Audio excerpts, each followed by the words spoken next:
So in this lecture module, we're rounding the final corner. We're headed towards the straightaway. We're actually going to look at Goldman's positive view in all its detail.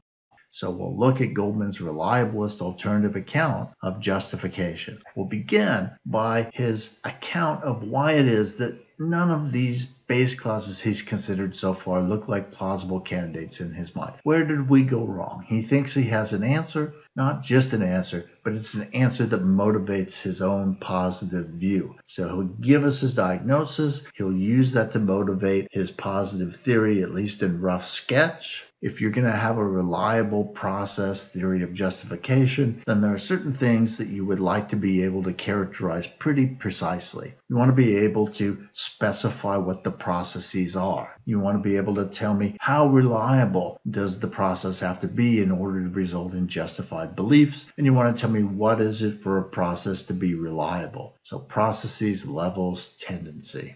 Once he specifies these things, or he talks about these things, he turns his attention to a distinction between belief-independent cognitive processes and belief-dependent cognitive processes, and he'll articulate a clause for each. There'll be a clause for belief-independent processes, and there'll be a clause for belief-dependent processes, 6a and 6b. He's also worried about whether or not we make mistakes in reasoning or what other evidence we have available to us, and would that undermine our justificatory status. And so he'll talk about how you can incorporate the counterfactual evaluation of processes and evidence into the evaluation of the reliability of a process. And that, I believe, gives us 10.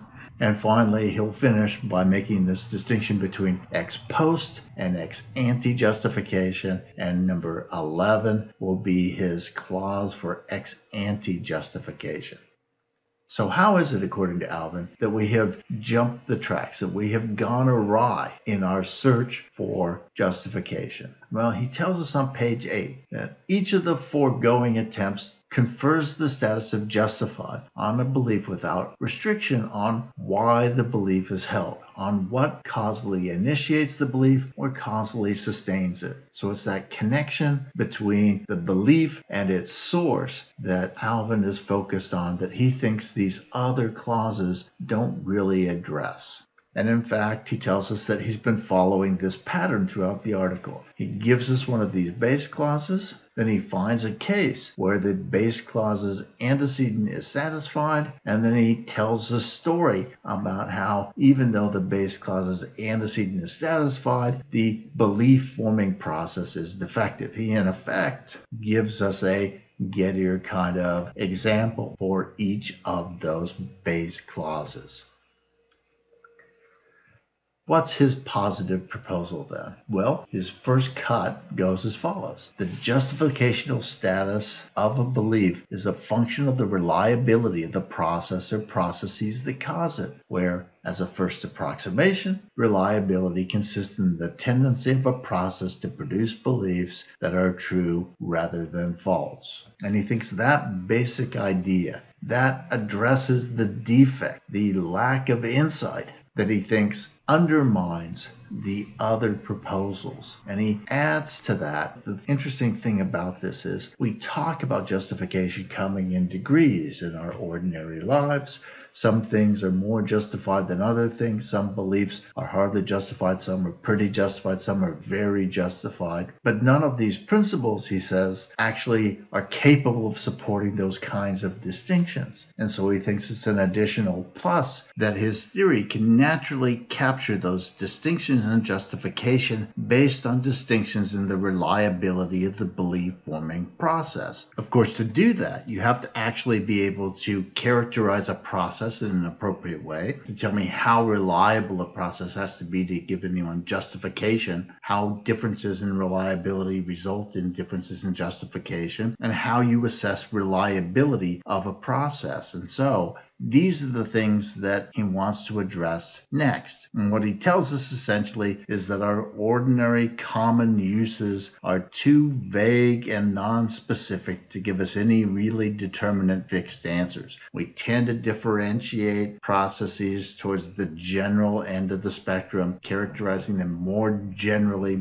We tend to think of reliability as not necessarily being perfectly reliable, but pretty reliable. And our conception of what counts as a reliable process in terms of our observed frequency of likely true beliefs versus likely false beliefs when the process gets used. What else? Well, he now is in a position to articulate his base clause. And so he tells us, if a subject's believing in a proposition at a time results from a reliable cognitive belief-forming process or a set of processes, then that subject's belief in that proposition at that time is justified. There's his base clause, he thinks. But wait, he says, we should distinguish between belief-dependent and belief-independent cognitive processes. So I'll give you this one. 6a. If a subject's belief in a proposition at a time results immediately from a belief process that is unconditionally reliable, then that subject's belief in that proposition is justified. So why are we introducing this belief-independent clause? Well, this is the real base clause. This is the way that justification gets injected into the belief system. This is the way we differentiate those basic beliefs or those beliefs that have the justification and virtue of how they were formed from all the other beliefs that get it through transference. And so now that we've got our base clause, we're going to need to articulate our recursive clause, and that's where 6b comes in. If S's belief in a proposition at a time results immediately from a belief-dependent process that is at least conditionally reliable, and if the beliefs, if any, on which this process operates in producing the subject's belief in that proposition at that time are themselves justified, then the subject's belief in the proposition at that time is justified. So he spells this out. This is the inferential transfer of justification. If you start off with a justified belief and then you use that justified belief as the input to a process that then generates another belief, and that belief gets the justification that it inherits from the first belief.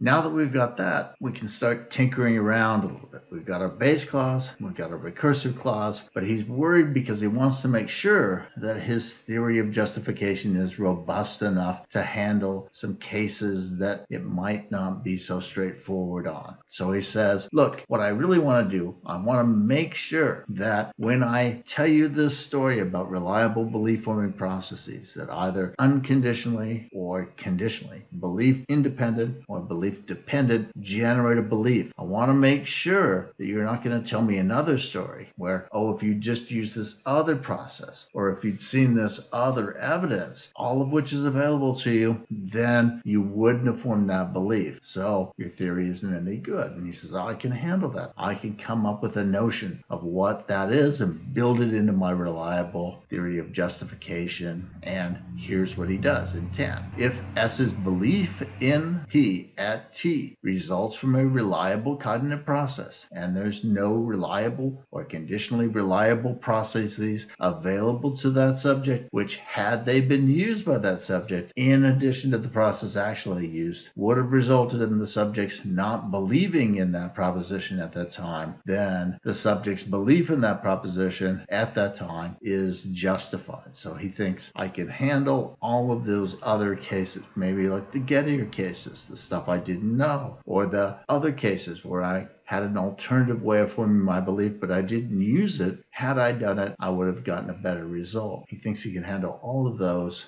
with 10.